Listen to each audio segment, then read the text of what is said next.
Hello everyone, ಇವತ್ತಿನ ವಿಡಿಯೋದಲ್ಲಿ ಪ್ಯಾಚಸ್ನ ಯಾವ ರೀತಿ ಸ್ಟಿಚ್ ಮಾಡೋದು ಅಂತ ಹೇಳ್ಬಿಟ್ಟು ತೋರಿಸ್ತಾ ಇದ್ದೀನಿ. ನಾರ್ಮಲ್ ಎಮ್ಮಿಂಗ್ ನೀಡಲ್ನ ತಗೊಂಡು ಸೂಜಿ ಐಗೆ ನಾನು ಕಾಟನ್ ಥ್ರೆಡ್ನ ಹಾಕಿ ಇಟ್ಕೊಂಡಿದ್ದೀನಿ. ಇವಾಗ ರೆಡಿ ಮಾಡ್ಕೊಂಡಿರುವಂತಹ ಫ್ಲವರ್ ಡಿಸೈನ್ನ ನಾನು ತಗೊಂಡಿದ್ದೀನಿ.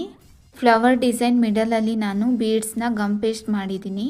ಸ್ಯಾರಿಗೆ ಕ್ರೋಶೆಟ್ ಡಿಸೈನ್ ಹಾಕಬೇಕಾದ್ರೆ ಒಂದೊಂದು ಚೈನ್ ಬಿಟ್ಟಿದ್ದೆ ಅಲ್ಲ, ಅಲ್ಲಿ ಹೋಗಿಬಿಟ್ಟು ನಾನು ಕಾಟನ್ ಥ್ರೆಡ್ನ ಲಾಕ್ ಮಾಡ್ಕೊತಾ ಇದ್ದೀನಿ. ಲಾಕ್ ಮಾಡ್ಕೊಂಡಾದಮೇಲೆ ನಾನು ಮೀಡಿಯಮ್ ಸೈಜ್ ಬೀಡ್ಸ್ನ ಇನ್ಸರ್ಟ್ ಮಾಡಿ ಫ್ಲವರ್ ಬೀಡ್ಸ್ನು ಕೂಡ ನಾನು ಇನ್ಸರ್ಟ್ ಮಾಡ್ತೀನಿ.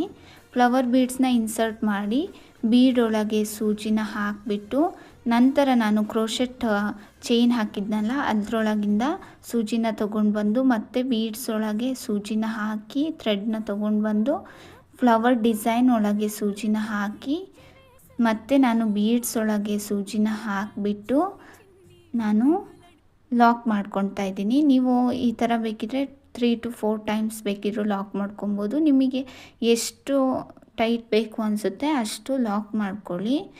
ಡಿಸೈನ್ ಅಂತೂ ತುಂಬಾ ಚೆನ್ನಾಗಿದೆ ಫ್ರೆಂಡ್ಸ್. ಇದು ತುಂಬ ಟ್ರೆಂಡಿಂಗಲ್ಲಿದೆ ಈ ಡಿಸೈನು. ನಾನು 2 ಸೆಂಟಿಮೀಟರ್ ಅಷ್ಟು ಡಿಸ್ಟೆನ್ಸ್ನ ತಗೊಂಡು ಫ್ಲವರ್ನ ಇನ್ಸರ್ಟ್ ಮಾಡ್ತಾಯಿದ್ದೀನಿ. ನಿಮಗೆ ಎಷ್ಟು ಡಿಸ್ಟೆನ್ಸ್ ಬೇಕಾಗುತ್ತೆ ನೋಡ್ಕೊಂಡ್ಬಿಟ್ಟು ಫ್ಲವರ್ನ ಇನ್ಸರ್ಟ್ ಮಾಡಿ. ಕಾಟನ್ ಥ್ರೆಡ್ನ ನಾನು 2 to 3 ಟೈಮ್ಸ್ ಲಾಕ್ ಮಾಡ್ಕೊತೀನಿ. ಲಾಕ್ ಮಾಡ್ಕೊಂಡಾದಮೇಲೆ ನಾನು 1 ಬೀಡ್ಸ್ನ ಇನ್ಸರ್ಟ್ ಮಾಡ್ಕೊತೀನಿ ಥ್ರೆಡ್ ಒಳಗೆ.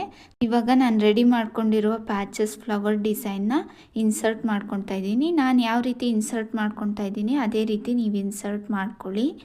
ನಂತರ ಬೀಡ್ಸ್ ಒಳಗೆ ಸೂಜಿನ ಹಾಕಿಬಿಟ್ಟು ಥ್ರೆಡ್ನ ಎಳ್ಕೊಂಡು ಚೈನ್ ಗ್ಯಾಪ್ ಒಳಗೆ ಹೋಗಿ ಥ್ರೆಡ್ನ ತೊಗೊಂಡು ಬಂದು ಮತ್ತೆ ಬೀಡ್ಸ್ ಒಳಗೆ ಥ್ರೆಡ್ನ ಎಳ್ಕೊತಾ ಇದ್ದೀನಿ. ನೆಕ್ಸ್ಟು ಫ್ಲವರ್ ಡಿಸೈನ್ ಹಾಕಿದ್ದಲ್ಲ ಅಲ್ಲೇ ನಾನು ಲಾಸ್ಟ್ ಟೈಮ್ ಎಲ್ಲಿ ಥ್ರೆಡ್ನ ತೊಗೊಂಡು ಬಂದಿದ್ದೆ ಅಲ್ಲಿಗೆ ಮತ್ತೆ ಒಂದು ಸಲ ಥ್ರೆಡ್ನ ಎಳ್ಕೊಂಡು ಬೀಡ್ಸ್ ಒಳಗೆ ಥ್ರೆಡ್ನ ಹಾಕಿಬಿಟ್ಟು 2 to 3 ಟೈಮ್ಸ್ ಲಾಕ್ ಮಾಡಿಕೊಂಡು ಕಾಟನ್ ಥ್ರೆಡ್ನ ಟ್ರಿಮ್ ಮಾಡ್ಕೊಳ್ಳಿ.